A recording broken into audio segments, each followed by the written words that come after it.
Hi, friends. Welcome back to the Hour of Power. And Spring into Reading is our theme this month. Today, I want to show you a diagram, and a diagram is just a fancy word for a picture. But I'm going to show you a diagram of the parts of a plant, and I'm going to read you a book today about gardening. So, in the springtime, we do a lot of planting of vegetables and different kinds of plants and flowers, which are my very favorite.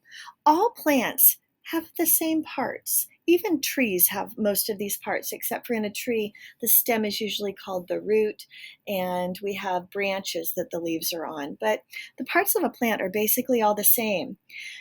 A plant always needs certain things to grow. It needs soil, which is the dirt that's down here. It needs air, it needs water, and it needs sunshine in order to grow. Those are the things that you have to have in order for a plant to be able to grow. Here I've labeled the parts here. So this is the soil, and I've just got, usually soil is much darker brown than that. And then in the yellow, I have the roots, which are the part of the plant that hold it in the ground, and also the part where the water and nutrients, the food for the plant, are absorbed and travel up the stem into the rest of the plant. This part of the plant is called a stem, and it's the part that holds it up. This is a leaf, and most flowers have multiple leaves. Okay, these are the petals. That's the colorful part of the plant. And then in the very center, usually you can see little dots of color. That's called the stamen. And then there's sometimes some little parts that stick up like that. That's called the pistil. Okay, a lot of times too, you will see yellow dust all over this. That's called pollen. And in order for a plant to grow, it makes pollen, and then a bee or some other kind of insect will come and land on it and then fly off to another plant that's the same kind and leave some of that pollen there. And that's called pollination. And pollination is a very important part of growing plants. They can't grow without being pollinated. So those are the parts here. Oh, I also drew down here, this is a baby plant. And baby plants we call a shoot when it's just first starting to grow, or sometimes we call it a seedling. So those are the parts of a plant. Today, I'm going to read you this beautiful book called The Gardener, and it is a Caldecott Award winner. And the Caldecott Medal is for excellent illustrations in books. So this book has very special pictures or illustrations in it. The Gardener. Oh, and look at that page. I'm going to hold that up for a minute so that you can see all the parts of it. We have a woman there. It looks like she's got pumpkins. And another woman. They each have a basket with pumpkins in it. And this book looks like it takes place a long time ago. The setting is in the garden, but look at those cars. That's not how cars look now. That tells me that this setting was long, long ago when cars were brand new. The Gardener. This is the title page. August 27th, 1935. Dear Uncle Jim, Grandma told us after supper that you want me to come to the city and live with you until things get better. Did she tell you that Papa has been out of work for a long time and no one asked Mama to make dresses anymore? We all cried, even Papa. But then Mama made us laugh with her stories about chasing her up trees when you were both little. Did you really do that? I'm small but strong, and I'll help you all I can. However, Grandma said to finish my schoolwork before doing anything else. Your niece, Lydia Grace Finch. Okay, so this little girl is packing up to go to the city, and it sounds like, oh, this story takes place in 1935. And I know that that time was called the Great Depression. And during that time, lots of people didn't have jobs, and they had a very hard time having enough food to eat, and they couldn't find work. And so this sounds like it's taking place during the Great Depression. I'm making that prediction. This is my first time reading this book. It was shared with me by my librarian. September 3rd. Oh, I love the way that this book also is full of letters. That's how it's written, and that's how a letter looks.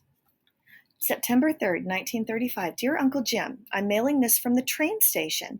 I forgot to tell you in the last letter 3 important things that I'm too shy to say to your face. 1. I know a lot about gardening, but nothing about baking. 2, I'm anxious, that's another word for nervous, to learn to bake, but is there any place to plant seeds?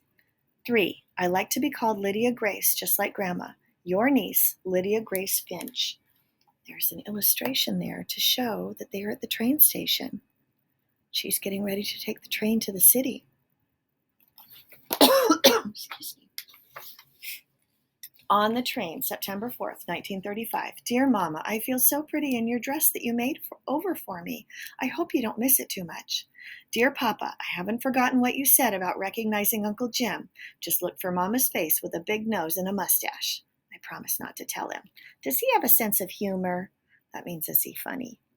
And dearest Grandma, thank you for the seeds. The train is rocking me to sleep, and every time I doze off, I dream of gardens. Love to all, Lydia Grace. And look at this little girl.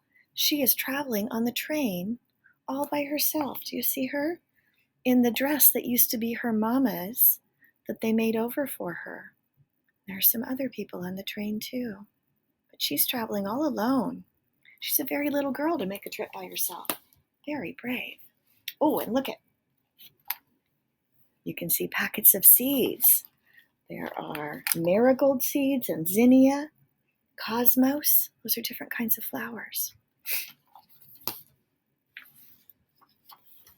She arrives at the train station, all alone.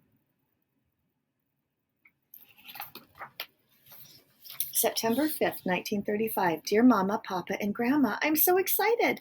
There are window boxes here. They look as if they've been waiting for me. So now we'll both wait for spring. And Grandma, the sun shines down on the corner where I'll live and work.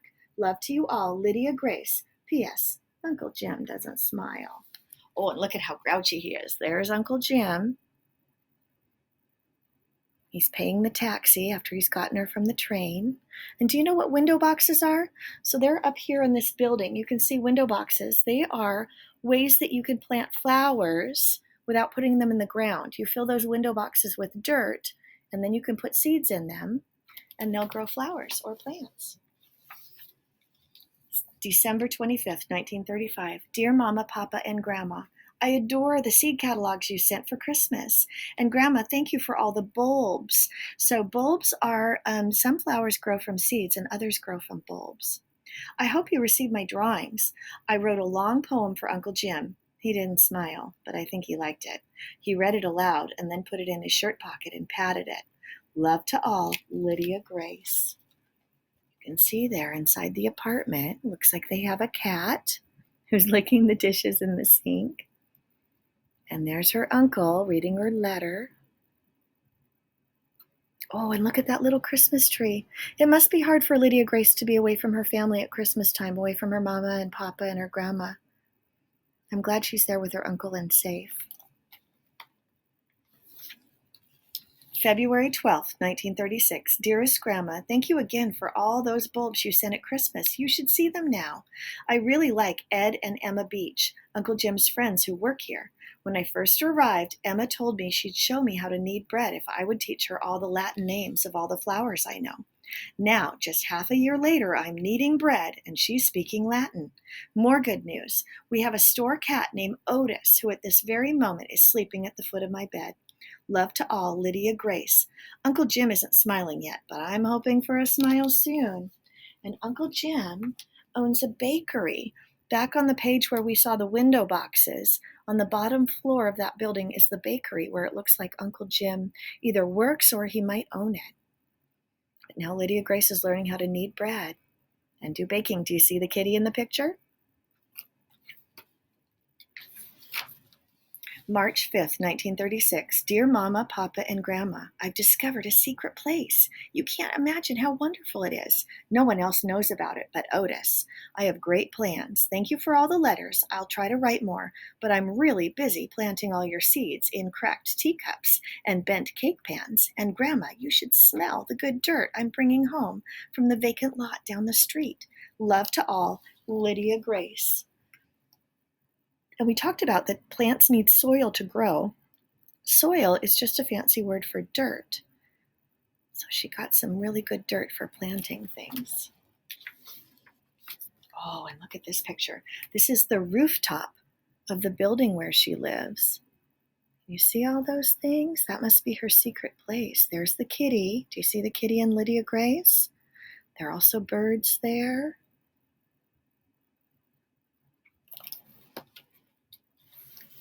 April 27th, 1936. Dearest Grandma, all the seeds and roots are sprouting. Remember what those are called? Shoots or seedlings. I can hear you saying, April showers bring May flowers.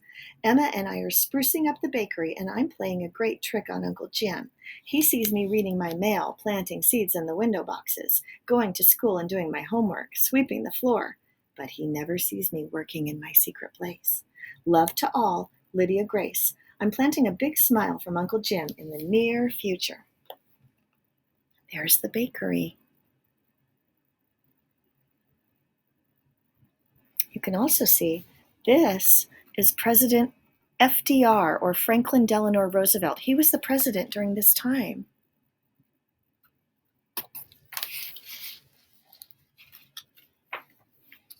May 27th, 1936. Dear Mama, Papa, and Grandma, you should have heard Emma laugh today when I opened your letter and the dirt fell out on the sidewalk.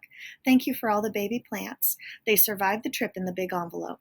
More about Emma. She's helping me with the secret place. Hurrah! Love to all, Lydia Grace. P.S. I saw Uncle Jim almost smile today. The store was full, well, almost full, of customers. Look at, she's opening the envelope, and there are the baby plants or seedlings that are popping out.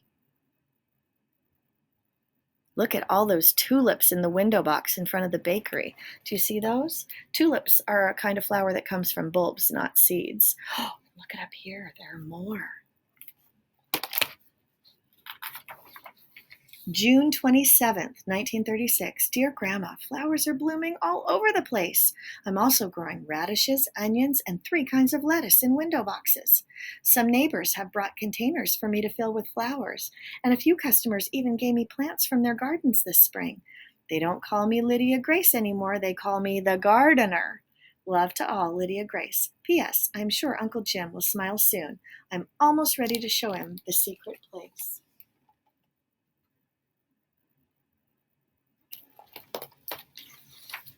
July 4th, 1936. Dearest Mama, Papa, and Grandma, I'm bursting with happiness. The entire city seems so beautiful, especially this morning.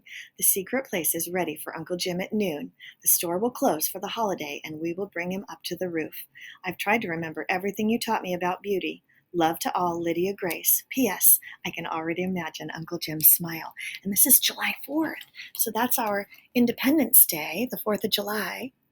So they're closing the bakery for the holiday, and look at all the flowers she's got going. You've arrived, the sign says, and please go up.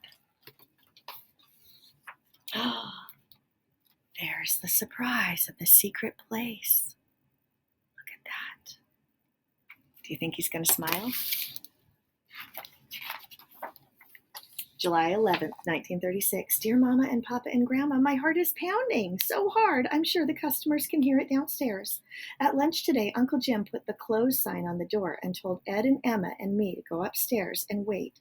He appeared with the most amazing cake I've ever seen, covered in flowers. I truly believe that cake equals 1,000 smiles.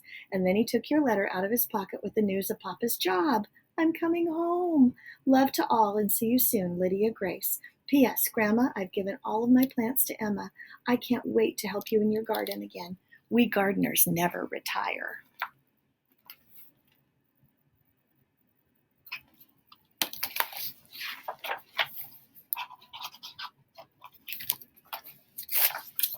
Okay, there's the end, and she's back home with her family again.